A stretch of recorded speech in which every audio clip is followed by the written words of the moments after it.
What do you mean there was a door to the right? Well, from my camera angle... Wait. Who's that guy?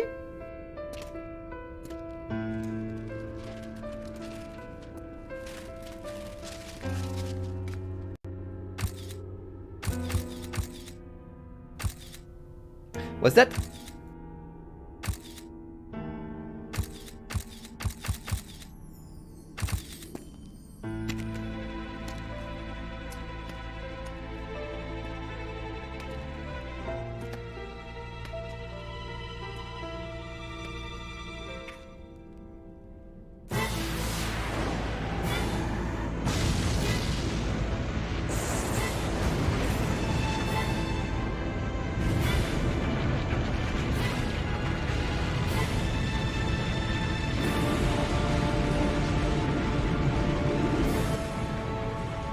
Well, that's gonna get interesting.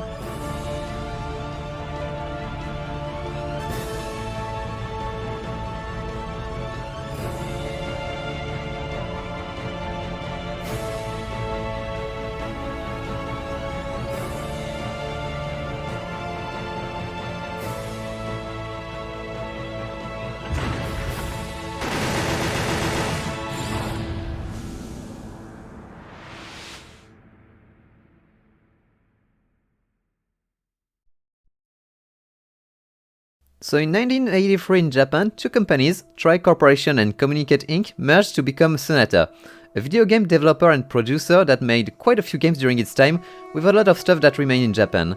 They were mildly successful, made a couple of games for the NES, PC and other weird consoles from that era, although I couldn't name a single game they made if you put a gun to my head. In 1989, Sonata rebranded to Human Kabuchiki Gaicha, or Human Entertainment for us Westerners. The 80s and 90s were an odd era for horror games. Some people think the genre started with Resident Evil in 1996, which if not totally inaccurate, is a bit unfair. Horror games did exist back then, but they weren't really console games. Point and clicks on PC, of which I have played pretty much none of, but we'll have to take a look at some point. And if a lot of horror games did exist on consoles, they were not scary per se and more horror themed, I guess? Aliens, Friday the 13th, Nightmare on Elm Street. You can't really look at those and say they really are horror games now, can you? Anyway, in 1995, Human Entertainment released a Super Famicom game called Clock Tower. Created by Kono Ifumi, the game was an experimental project with fairly low budget and a small staff, inspired by Italian horror movies from film director Dario Argento. The resulting game put the player in the shoes of Jennifer Simpson, a young girl who was adopted by the Barrows family alongside other girls. Like a lot of horror games around this time, it was a point and click. On console. That doesn't sound clunky at all. The game was pretty well received, enough to receive some more love and attention from Human Entertainment. Ports to PlayStation and Windows, as well as two other entries in the series, Clock Tower 2 and Clock Tower Ghosted, or Clock Tower The Struggle Within outside of Japan. I haven't really played this game, so I might come back to them at some point.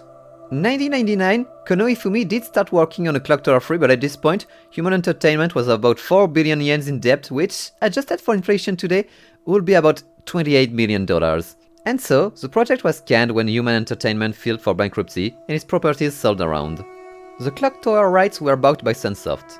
In 2001, they announced that they'd be working with Capcom to make Clock Tower 3, featuring a brand new team of developers and Kinji Fukasaku? Jeez, that's a big name to put on your game, Sunsoft. For those sleeping in the back, that's the guy who made Battle Royale. And here he was on stage, 70 years old, director for an horror game. But Aleph, you may ask, what is Fukasaku doing here? Why did he decide to make an horror game? Well, let me tell you about Flagship. Long story short, Flagship was Capcom's in-house writer studio, created because they understood that because video games were becoming more advanced and complicated, it just made sense that so should the story. One of the writers of Flagship, Noboru Sujimura, known for writing the entire story of Resident Evil 2, was the one who got the idea of contacting Fukasaku to bridge the movie industry with the video game industry. Fukasaku agreed, and that's how a legendary filmmaker found himself working on a horror game. And let me tell you, the team was stacked. Fukasaku directing, Sujimura writing, Keita Amemiya for character design, and Ryu Noguchi for environments. Teams of developers who had worked on Capcom's Resident Evil and Street Fighter games, an actual motion capture studio. They did try to get Hifumi, the creator of the series, on board, but he was already busy with Steel Battalion at the time. Still, with such a team, how could this game be anything short of legendary? Well, Since Misa is gonna take a while to get up that clock tower, I think I should have more than enough time to tell you about this game. Our story begins in London, 2003, where our main character, Alyssa Hamilton, receives a letter from her mother 2 days before her 15th birthday. She apologizes for sending Alyssa away to a boarding school without explanation 3 years prior, and asks that she stays hidden until after her birthday.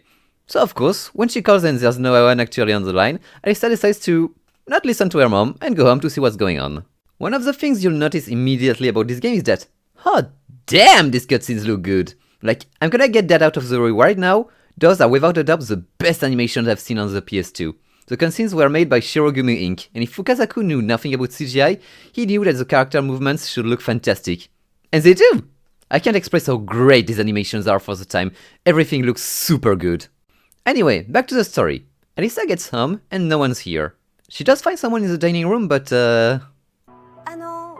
母はどこに？お母さんは出かけた。昨日の朝早くね。え？しばらく帰ってこないと言っていたな。そんな。いや、永久に帰ってこないかもしれん。つまり今日からお前は一人ぼっちというわけだ。かわいいアリサ。会いたかった。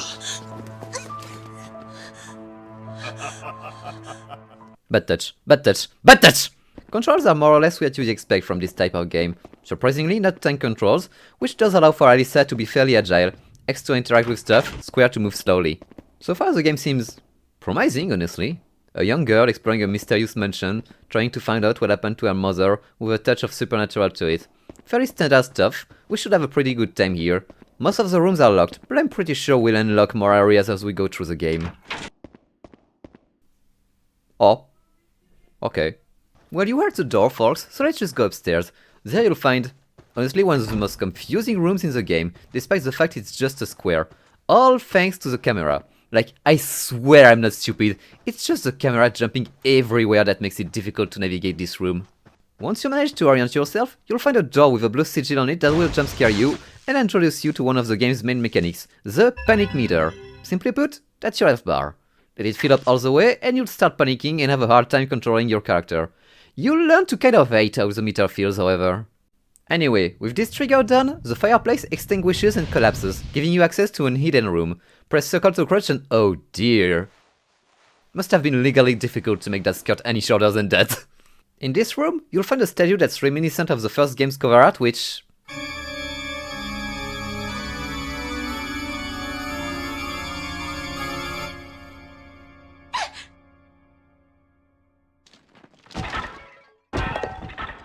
Yeah. Okay. Sure? So here's your bottle of holy water, which will be your main way to defend yourself throughout the game. You press triangle to throw some at whatever's in front of you, and it'll either break seals or stun whatever is chasing you. It's a serviceable tool, nothing to say about it. It does its job good enough. Also at this point, you might wonder why I'm moving in such a choppy manner. No, I wasn't drunk while recording. It's just how movement in this game is. It's difficult to explain without putting the controller in someone's hands, but Alyssa moves around fairly freely in all directions, whereas Resident Evil and Silent Hill had tank controls before. The tank controls work well for fixed cameras, because if you're moving forward, you keep moving forward when you switch to another camera angle. Here it's a bit odd, but Alyssa does get locked into a direction if you keep running. So if you enter the camera angle moving forward by holding right, you keep going forward if you hold right. But if you try to change your angle slightly, it completely resets your direction, and now you're going right relative to you instead of forward. Which is a decision that was made. Anyway, a bottle of holy water a day keeps the jumpscare at bay, and you can continue to Nancy's room. Mama. Mamaの言うことも聞かずに帰ってきてしまったわ。だって心配だったの。どこにいるの、ママ。どこに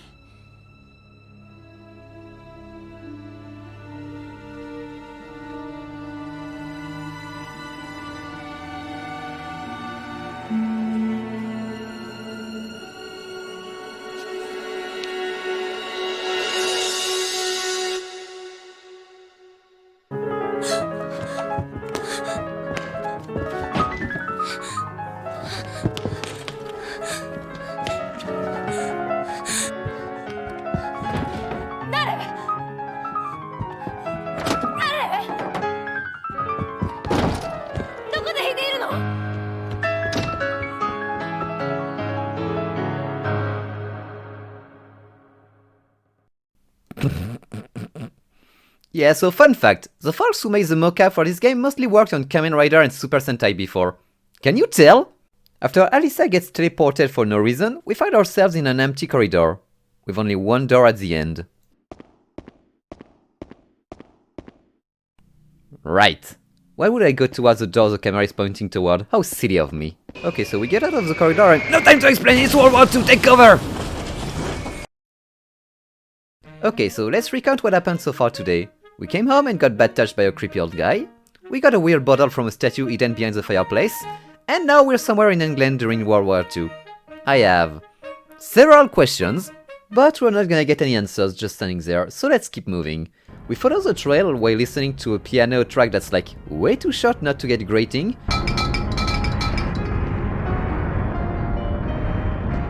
Until we see a corpse on the side of the road. And it's ghosts rising from the dead to tell us exactly what we need to do.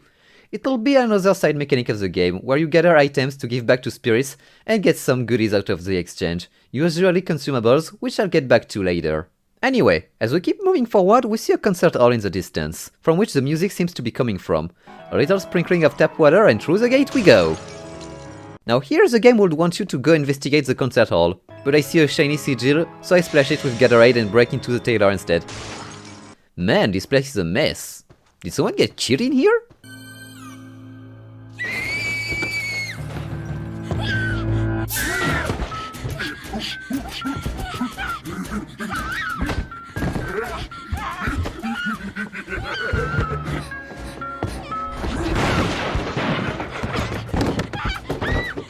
Whoa, slow down there, buddy. I don't think I can show that on YouTube. Anyway, meet Sledgehammer, the first real antagonist of the game.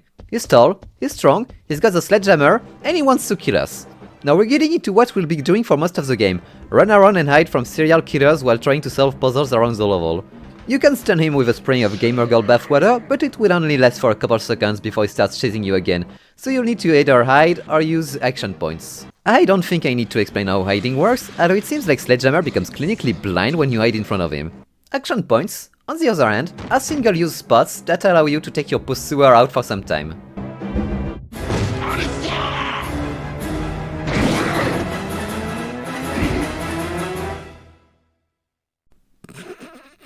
Yeah, no, there's no way this should have gone the way it did.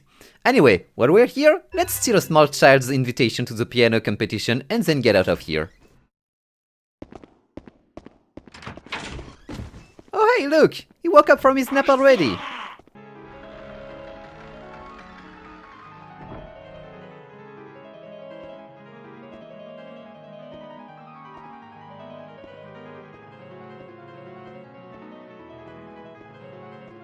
Moth, because...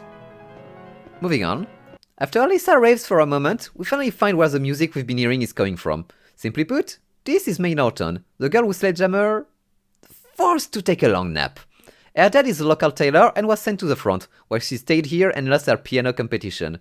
And now, we need to help her pass on like we did with the random ghosts outside. But of course, Sledge is not gonna let us do that so easily. And the concert hall really is the first place in the game where you'll realize how obnoxious the killers can be. Sledgy is constantly up your ass. Being chased by a killer won't raise your panic meter, but getting hit or surprised will. But the thing is, even if they don't hit you, there's a non-zero chance they'll raise your panic meter anyway, because... screw you, I guess!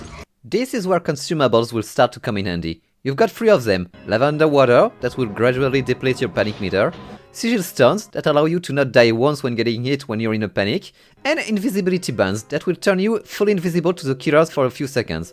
Using one of those fast enough while you're in panic mode can also cancel the attack animation of killers, so that's useful. For now though, let's try and... save? May? Get the code behind the curtain, get the master key from the entrance, get up to get the matches in the storage room, get assaulted by the Kool-Aid Man.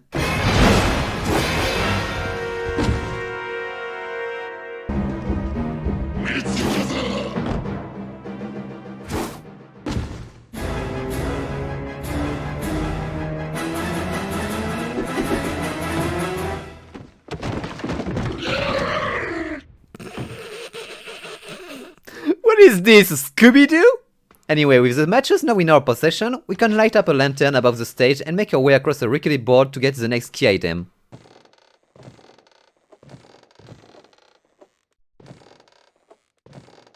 I don't even know if Alyssa can fall here, honestly.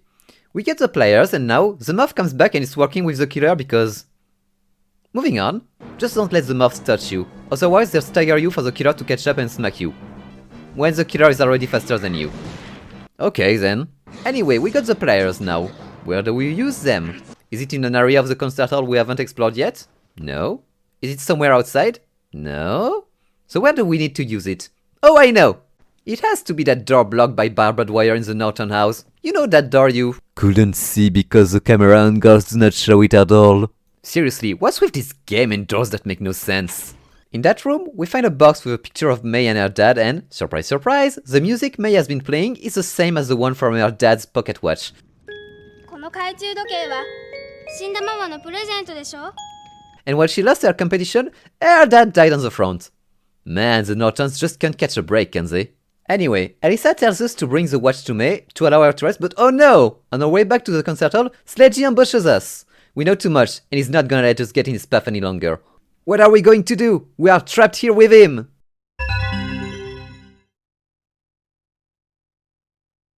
What?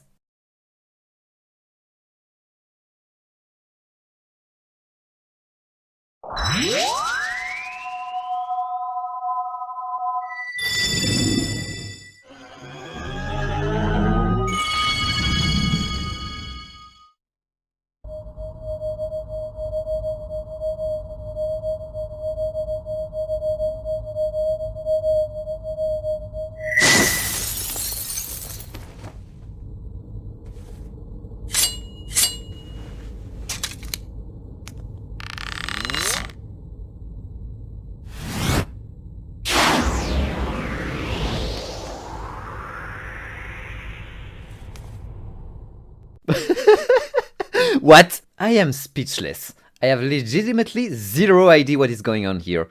Why did our bottle of battery acid turn into a ball of light? Why is this game suddenly a shooter? Like, did the game just decide to get drunk? Okay, more questions for later. For now we've got a boss battle to fight through. And it's... I'm gonna tell you a little secret, folks. It's not very good. The boss battle gameplay is really clunky. If you press triangle, Alyssa will start aiming where the killer is, but she's completely incapable of moving in any way, shape or form when she does that because... reasons. Which can make aiming pretty darn difficult. Like, just give me free aiming, even if it's only horizontal, because this is ass! Other than that, gameplay is simple. Deplete the boss's health bar before he depletes yours. You can charge your arrows, and when they start turning into lightning bolts, hitting the boss with it will tether them in place, which will make everything easier for you. And once you manage to get enough tethers into them...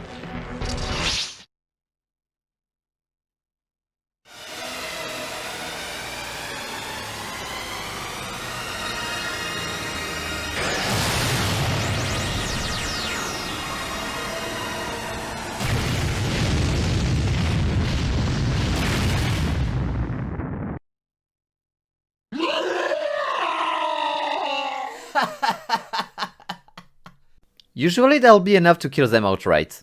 Usually. Sledgehammer explodes and leaves us with a piece of jewelry that fits perfectly into the necklace you didn't even know you had until now. Then you get into the concert hall to go and comfort May.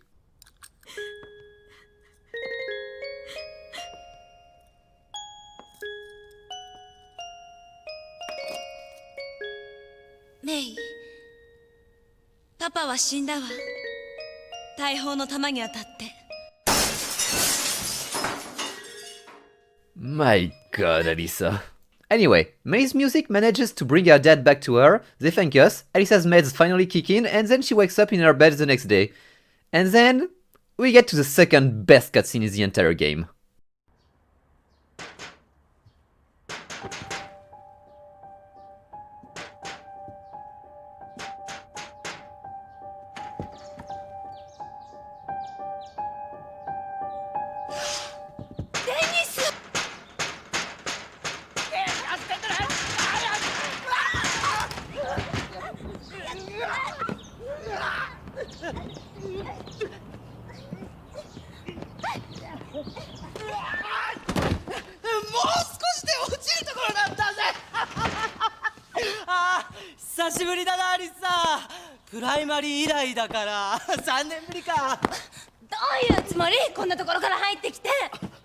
前に渡すもんがあってさ。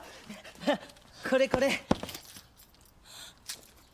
の部屋の鍵だわ。ママが持ってたのよこれ。どうしてあなたママに会ったのね。いつどこで。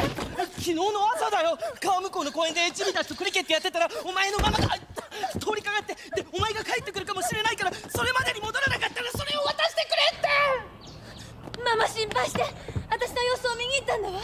それで行き違いになって。けどお前大人になったよな。美人になったしよ。とにかくおじいちゃんの部屋行ってみる。おい、何したって大人になったわよ。まあみんなにいじめられてない？泣き虫って。バカ野郎、お前つまんねえこと言うなよな。What is going on? Anyway, after Ron Weasley breaks into our home and gives us the key to our grandfather's office, we find a book that tells us about Rooders and entities. As it turns out, Alyssa is a Rooder, spelled with an U inside the book but nowhere else in the game. Simply put, Rooders they're magical girls. Like, really, they're just magical girls. They're young women between the age of 15 and 20 who lose all powers when they become adults and who fight against the darkness and the entities. Tell me that's not a magical girl. Meanwhile, the entities are...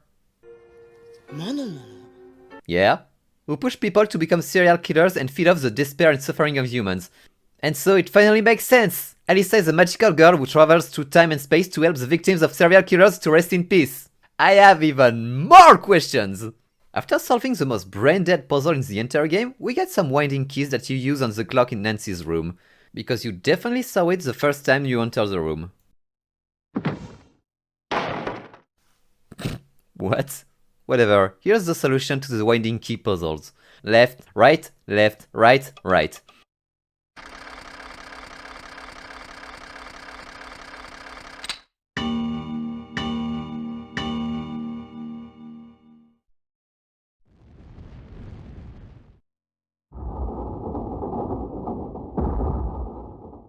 Solving the puzzle means we get to access Mom's secret room where she conducts satanistic rituals. Wait, never mind, it's a teleporter. 2 charges of your Estus flask will turn it on and take you to... 1963 West Sussex, England. Interesting. Since it's raining, let's break into someone's house again. In there, you'll meet Albert, a very welcoming blind man.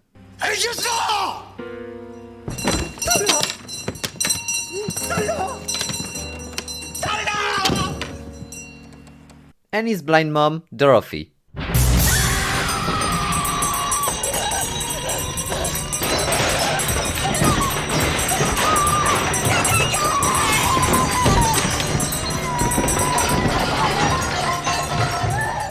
After Dorothy kindly asks you not to scare her while she's ironing laundry, a ghost that is absolutely not hers will start chasing after you to Albert's bedroom, which has a secret passage to...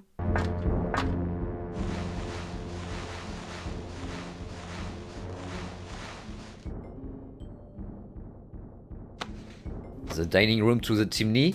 What? Actually, you know what? Sure, I don't care.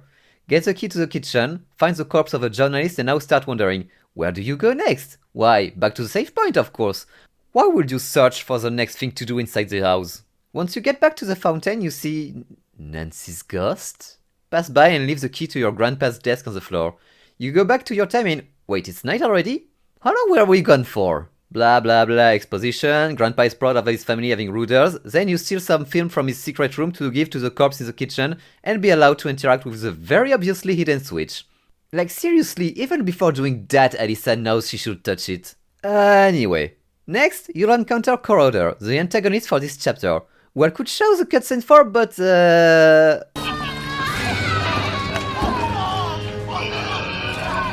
let's just say it's a bit too disturbing, so we'll skip it. TLDR, he killed Dorothy and blinded, then killed Albert. Now we need to find the shawl Albert made his mother for the winter to help them pass on. Overall though, Corridor is more or less the same as Leggy as far as gameplay goes. Except Corridor has, I think, a pretty disgusting grab animation. Damn it, I got stuck in the toilet, now what do I... Huh?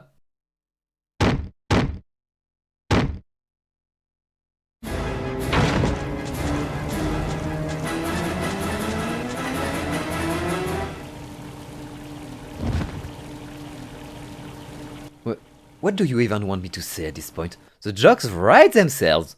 This is a serious horror game, by the way. Anyway, after some more item hunting and idiot dodging, we're nearing the spot where we will get Dorothy's shell and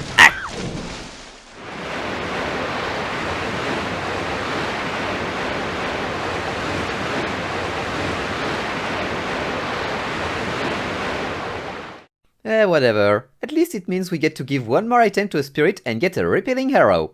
Now you might be wondering, what does it do? Well, for some reason it's nowhere to be found in the inventory, so I'd have to assume we use that thing during boss battles to push a boss back. There's also binding arrows that will allow you to put one tether on a boss without needing to charge for 3 to 5 business days. Oh come on, why can't I cycle through them? It's not like the D-pad, L2 or R2 were used for anything. Oh well, boss fight time. Now one thing I do like about them is how the number of victims translate to a prison sentence that, in turn, translates to how much health the subordinate has. That's a neat little detail. Corridor is still pretty easy, even if he's got a projectile and the ability to sidestep.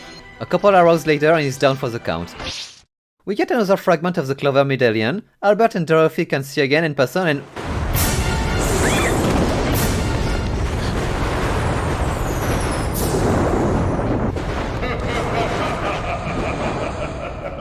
What? Weren't we? Was it a... What is going on? It's at about this point the game decides to get drunk. Okay, so remember me mentioning the cutscene with Ron was the second best cutscene in the game? Well, here's the best one.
アリッサ、ここはもはやお前が暮らしてきた屋敷ではない。私が支配する闇の世界。あと2時間で日が変わり、お前は15歳の誕生日を迎え、その時お前は私と一つになり、永遠の命を得ることができる。15歳の誕生日。嬉しいか？私も嬉しい。お前と一緒になれるのだからな。アリスはお前の母親はとっくに魔の者の配下に殺されたぞ。嘘！ママが死んだなんて嘘よ！だったら地獄へ落ちるがいい。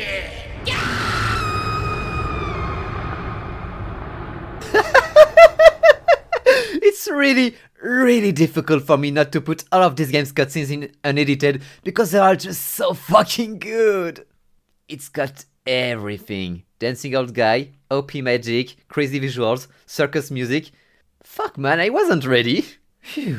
Okay, so, seems like Bad Touch Man wants something to do with us when we turn 15, about which I'm probably gonna call the police on him, then throw us down into a hole, down to a cave under the mansion, and then to some sort of...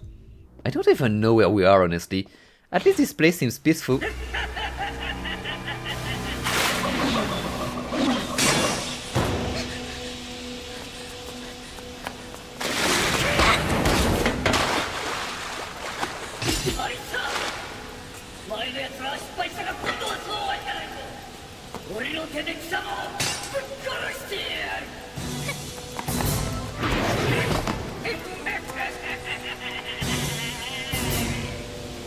What? Kratos? Well, I'm gonna sound like a broken record, but what is going on? I'll be the first to admit, I do not like this guy's design. Sledgehammer, Corrodor and Bad Touchman were good, horror antagonists, but this guy, Chopper? I'm sorry, but when did I start playing a Final Fantasy game? Anyway, yeah, this is Chopper. He's getting introduced fairly early and he can throw his axes as projectiles. He's still as blind as the other schmucks though. This part of the game isn't too difficult, the only tricky part is that it's pretty much all tight corridors, so it can get problematic to get past Chopper without sprinkling him with a dose of sriracha sauce. Other than that, it's more item hunting and puzzles.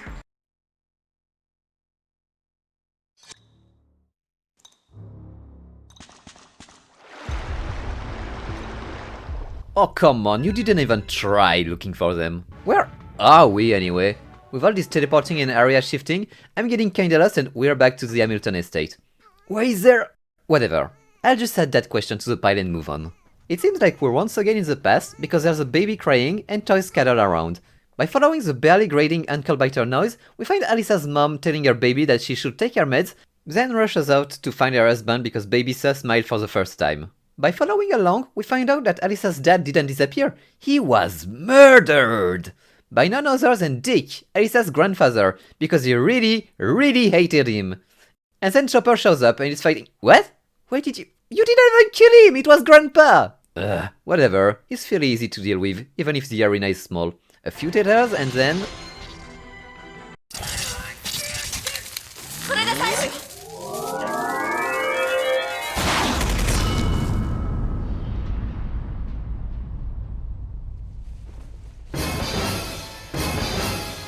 Oh. Well, that's gonna be problematic. So apparently Chopper can just decide that... No? He doesn't get killed? Why can he do that? Anyway, he sends us to the Shadow Realm or something, because that's something he can do, and we wake up in a graveyard. Oh yeah, and he sends us there with a note from Grandpa saying that our dad got a tiny dick for some reason. Anyway, we look around for a moment and then... What? Ghost dancers? Why? Oh, who are you now?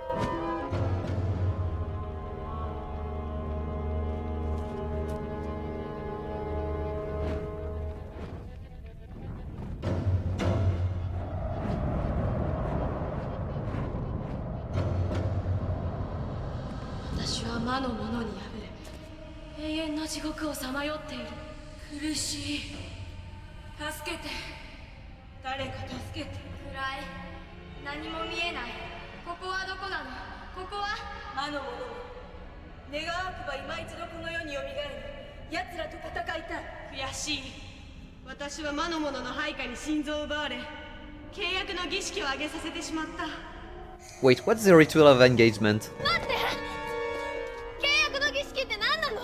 Hey, that's my line! Okay, so long story short, these are the ghosts of rulers who got killed by subordinates and got their hearts trying to do something probably not very clean, if I had to guess. Oh well, never said that the life of a magical girl was easy, so let's try and help these girls pass on, even if I think... Whatever. Off to the graveyard we go. For a change, we've got two paths to pick from this time around. Left or right, to gather some key items. You're gonna need more orange juice to power up both teleporters. For no reason whatsoever, I decide to go right first and get teleported to...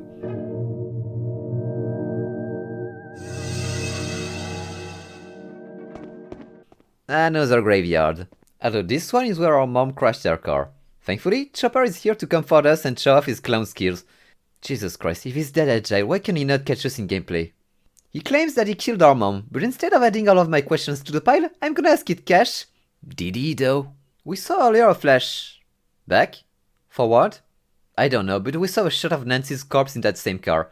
Yet when we check out the car, where's Nancy? This game loves showing corpses, especially if they're mangled.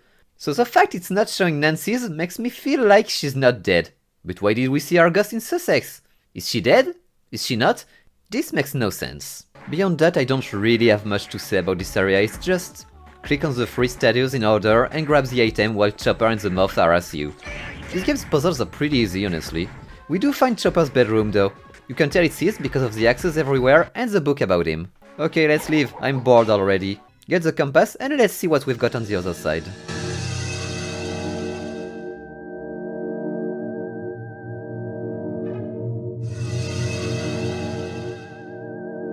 What?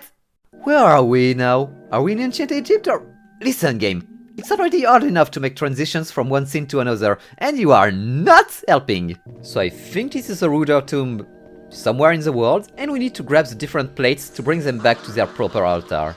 Again, it's not a hard puzzle, just a bit tedious because for some reason, you're not allowed to carry more than one plate at a time. Just why? Whatever, grab the other compass. Using both compass teleports us to yet another underground tomb thing.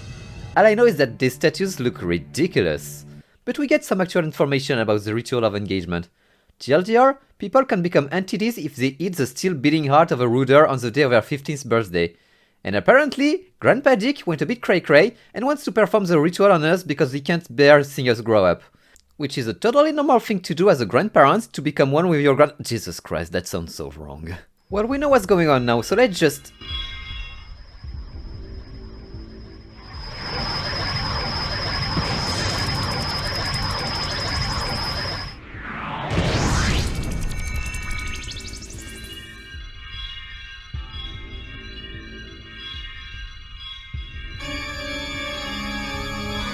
What?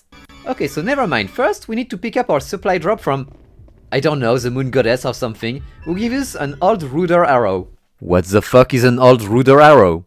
Again, this is not in our inventory. It doesn't seem to be a consumable arrow either, and it's never ever mentioned again after that. Even the internet doesn't know what this thing is supposed to do. Whatever, it's time for round 2 against Chopper. He's still Chopper, so it should still be easy. Or you could just do that, yeah. Okay, so Chopper can just block your arrows until the end of time, so if you want to beat him, you're gonna have to throw his axes back at him, because shooting projectiles thrown by bosses back at them is totally something you'd expect to do after fighting him once. So how do you do that? Well, you wait for about 35 minutes that he decides to throw his axe, then you shoot it with an arrow, and it staggers him for about 20 seconds, so you can tether him and start wailing on him. It's not a particularly difficult boss fight, just a very boring one. Why isn't it Naruto running and jumping all over the place, like in the cutscene? That would have been way cooler. Anyway, Chopper forgets he can know you us like during our first encounter, and he goes down like the others. And that's one more clever piece. We then go back to the oh my god, why are you still dancing? Who even are you people? So the magical girls of past Christmas thank us, and can rest easy despite the fact their hearts were used in a weird ritual to become one with monsters. Mom teleports behind us, and suddenly gets grabbed and shocked by the bad touch man. Like he's gonna hurt her if we don't cooperate, but like, bro, is she dead or is she not? Not even the game knows. Without any warning, we get teleported again to another place, this time inside the clock tower, and yeah, okay, this grand hall with the staircase floating in the air is awesome. There's no way around it, it looks awesome. We're rudely interrupted in our appreciation of this fantastic decor by Ron, who must have been somewhere all along, I guess? At least it means all of this is really happening and Alyssa isn't just ODing in a corner of her room. And he's just as confused about this as we are. And then we get teleported again for no reason and end up in the forest. Man, it's so difficult to try and make transitions between the things that happen in this game. We get teleported around so much for no reason, it makes writing incredibly difficult and... Wait, where did you go? I lost contact there. Misa? Misa? Did you just get teleported? At this point I'm starting to wonder if the first 4 chapters of this game were made by 4 completely different teams that weren't told what they were working on and weren't allowed to communicate with one another. I'm not gonna say that every single decision as far as story and gameplay goes is the wrong one, I'm just gonna say it's not the one I saw coming. Anyway, we're now in the forest with Ron and never mind, we're back to some city I guess. Listen, I know it looks like I'm skipping over something here, but no! We really got teleported to the clock tower, then to the forest, only to immediately go through a tunnel and back into some random town. There's really only so much I can say. As we pass through, Ron's sister calls him through the window of an hospital and wait a minute, shouldn't you be in Africa? Well, Ron doesn't question it at all and rushes into the Caesars hospital. Oh jeez, I wonder who we'll meet in here. And not even 2 seconds in, we discovered that Ron's sister was actually...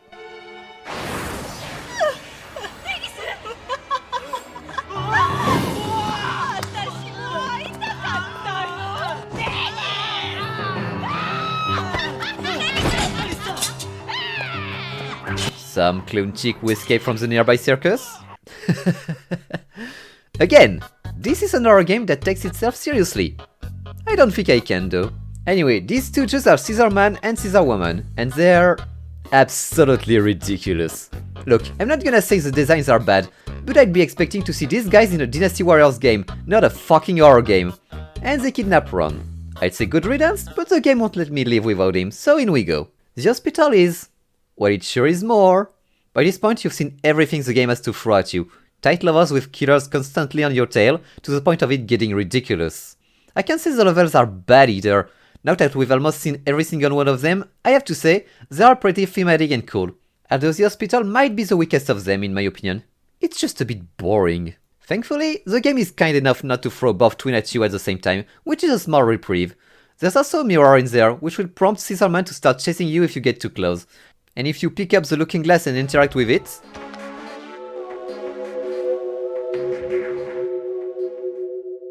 mirror dimension time! And now, Scissor Woman is the one chasing us down. Other than that, well, it's more of what we've already done really. Collect 3 keycards to access a teleporter, splash it with that red liquid from Silent Hill 1, and we're out of here. Get through the teleporter and we find ourselves back to the clock tower, castle, thing. And Ron is nowhere to be found, so I have to wonder, what was the point of the hospital? Wait, did you just look at Silent Hill, saw it had an hospital and decided... moving on. As we walk up to the castle, we see Grandpa going to it as well, speaking in tongues and not noticing us despite how poorly Alyssa hides. So, is he possessed or something? Like, I have genuinely no idea, because it's clearly not an entity or anything yet. Whatever, let's follow him inside.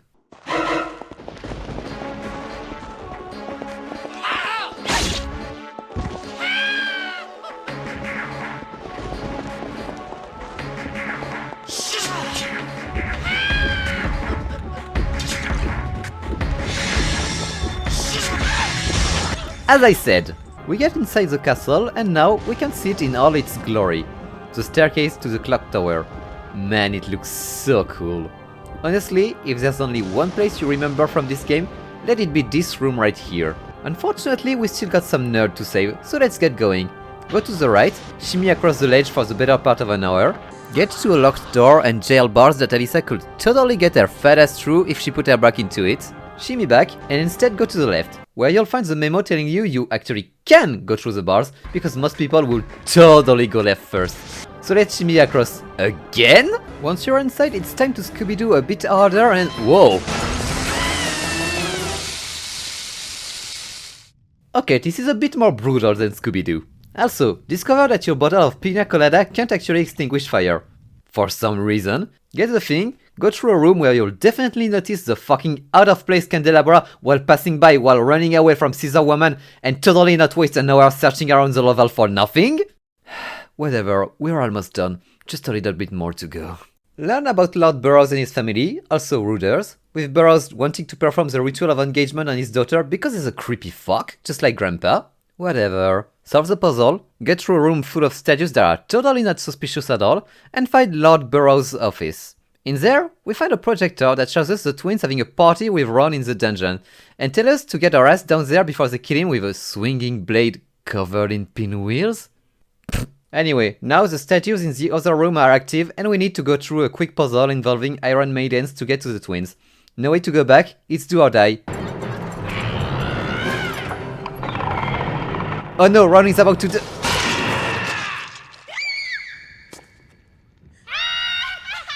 What?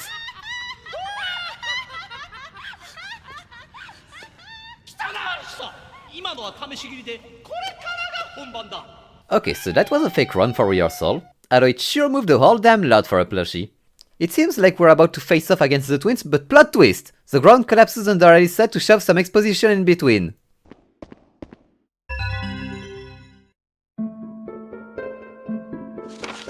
I don't care about these guys, fuck off! For some reason, Grandpa's secret room was hidden under the dungeon because this place's architecture makes zero sense. In there, we discovered that Grandpa took Alyssa's I wanna be with Grandpa forever stuff from when she was like 4 a bit too literally, and for some reason, there's a secret passage back to Burroughs' office. This place makes about as much sense as this game's plot. And another plot twist, turns out that Grandpa was a direct descendant of Burroughs all along. So it seems like creeping on your daughter slash grandkid runs deep in the family, which makes me fairly uncomfortable. And then...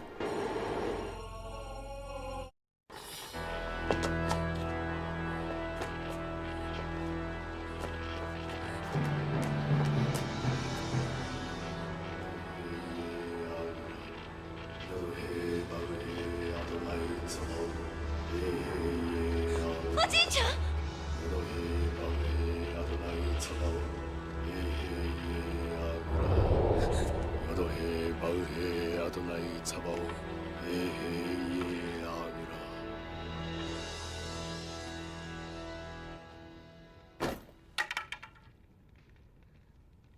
バローズ公爵よ、私の祖先よ。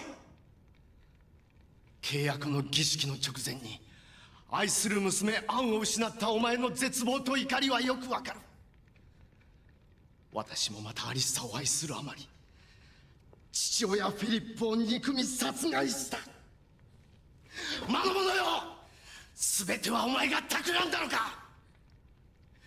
400年の時を超えバローズ公爵をよみがえらせ、私と一つになりアリッサと契約の儀式を結べというのか。あの可愛い孫娘アリッサの胸に私自身の手でナイフを突き立てろと。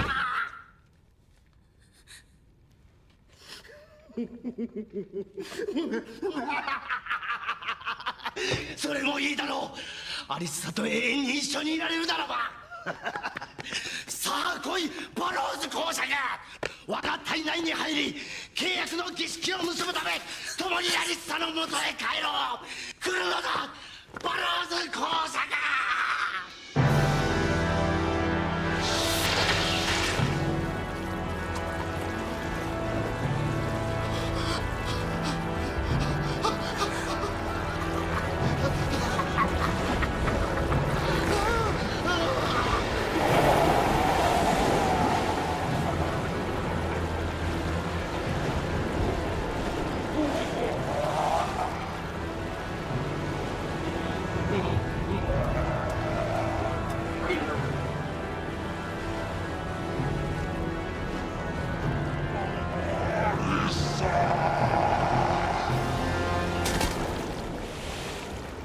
What? But Burroughs didn't become an entity nor a subordinate and... Huh? So we're in the past prior to Bad Touch Man? See folks, this is why you don't do time travel in a story that takes itself seriously. You end up with dumb shit like that. Oh yeah, and the twins are still waiting for us to get back to the dungeon and save Idiot MacDumb. So we do the Iron Maiden run again and now we're ready for a fight. Finally! Once again, we don't get to suffer both of the twins at once, instead fighting them individually because... I don't know actually. We start with Scissor Woman and she's... honestly the second most obnoxious boss in the game. She teleports around a lot, which would be fine if the auto-aim wasn't off for this fight and this fight only. You still can't turn either, so trying to orient yourself to shoot is just awful. Oh yeah, and this hoe can do a stage-wide AoE, because screw you while you try to work with the camera to even look and aim at her. Thankfully, she's got low health, so she goes down relatively quickly.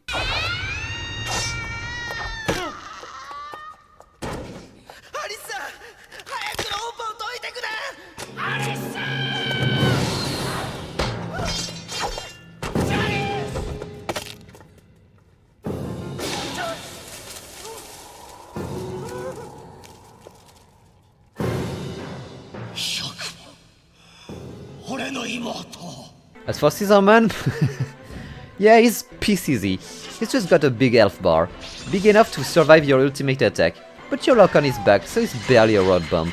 Finally, we free run. The twins decide to be dorks one last time, and now we get teleported back to the clock tower stairs. Grandpa taunts us a bit, Ron makes the same face I'm making, and it's time to go and murder Grandpa. I have to say, the run up to the top of the clock tower is very cool. This game does great stuff with set pieces, and you can tell how much care and love was put into this place in particular. It's gorgeous, great job guys. Unfortunately, we still have the final boss to go. We get to the top of the tower and we find Bad Touch Man as well as Nancy, petrified. So she was alive? And now she's... man, I don't know. Bad Touch Man remotely flips us into the air and chains us to the sacrificial altar and like... man, if you could do that since the very beginning, why didn't you do so instead of throwing me down into the abyss? You lost 3 more subordinates because of that, are you stupid? Also, why are we wearing it again? Now it's... whatever, let's just finish this.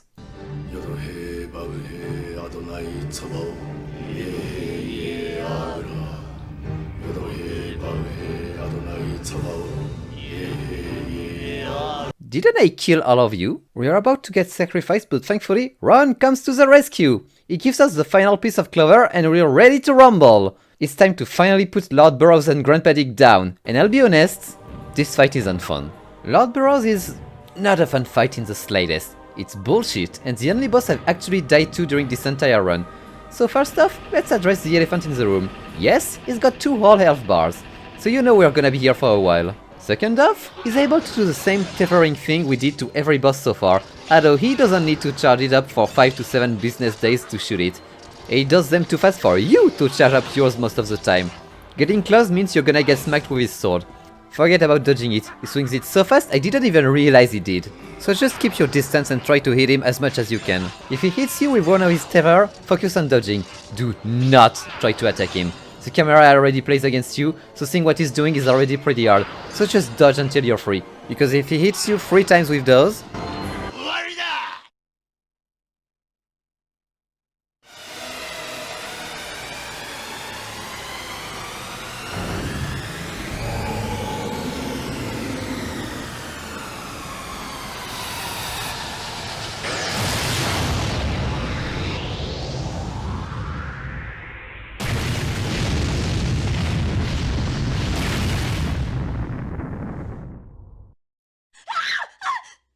No, you can't survive it. Also, why can he do that and not the other subordinates? Don't tell me it's because of his ruder blood. Only girls aged 15 to 20 get those powers in their family. And neither Dick nor Burroughs are entities. I got desperate here. I started using the special arrows because the fight is just so grueling and the tiniest of mistake means you're gonna have to start it over. But eventually, I managed to ultimate him and... Yep, that's nowhere near enough. Also, once he hits about half of his first health bar, Burrow gets a new move where he decides that you're not allowed to move anymore, and 95% of the time, you won't be able to free yourself from it in time to dodge the tether. And don't think about ultimating him a second time. When he's on his second health bar, he can just decide that he doesn't want to be tethered anymore, so have fun with your normal damage. Because do note, Alyssa never gets any upgrades for the boss battles. You're stuck with base stats throughout the entire game. Eventually, after a long, exhausting fight, you manage to beat Burrow and you lose in the cutscene. So that's very frustrating. So you run to grab the head of Nancy, who makes you realize you were a Jedi all along, and you drive your lightsaber right through Burrows. And finally, everything is over. Mom reappears and hugs Alyssa, the clock tower goes back to where it came from, Alyssa and Ron wake up in a field and are super happy. Alyssa says, "Mom, we did it!" Like she's dead. I've got about that many questions and that is it! What the fuck is a ruder point? And yeah, that was Clock Tower 3. And honestly, what can I say about this game? It's fucking glorious. It is laughable with how incompetent it is. If you take away the presentation, there is absolutely not a single thing done right in this entire game. The gameplay doesn't feel very good, subordinates are way too present, and the boss battles are... a thing. Couple that to the nonsensical plot and how seriously the game takes itself, and you've got the recipe for a complete disaster. It didn't perform well, and it killed the Clock Tower franchise altogether. And yet, I can't help but absolutely love it. Sure, it's bad, but it's bad in an endearing way. You can tell a lot of love and care was put into this project. You can see it in the environments and the animations, no matter how goofy they are. You can tell they really tried to make something good, but fell short because of inexperience, because, as a reminder, most of the people working on Clock Tower 3 never worked on a video game before. But you can see talented people worked on this. Again, this game's got the best animations I've ever seen for a PS2 title. And the levels, if clunkily strung together, look great. It was ambitious. Tsujimura clearly had great plans for this game, and how it brings the video game and the film industry together in a way that had never been seen before. And if it might not have been the way he envisioned it, I feel like it's a success. I can't just say Clock Tower 3 is a bad game and leave it at that. That'd be unfair to it. It's bad, like The Room is bad. Like Birdemic is bad. Clock Tower 3 is so bad that it becomes good. This game was also Fukasaku's very last project. He died 1 year after the game released, and I can't imagine how frustrating it must have been to finish his life with a game that had such a bad reception as his final piece of art. But it's still memorable and enjoyable, if for all the wrong reasons. Now, would I recommend this game to anyone? Fuck no, it's a disaster. But if you go in blind, absolutely go for it. You'll have one of the most unforgettable experiences of your life. And once again, we reach the end of our story. Okay, what is happening to you, Misa? Why are you teleporting around so much? I'll try and keep an eye on where you end up and recontact you once it stabilizes. For now, it is time for us to say goodbye. Thank you all for tuning. Huh? There's special content in New Game Plus?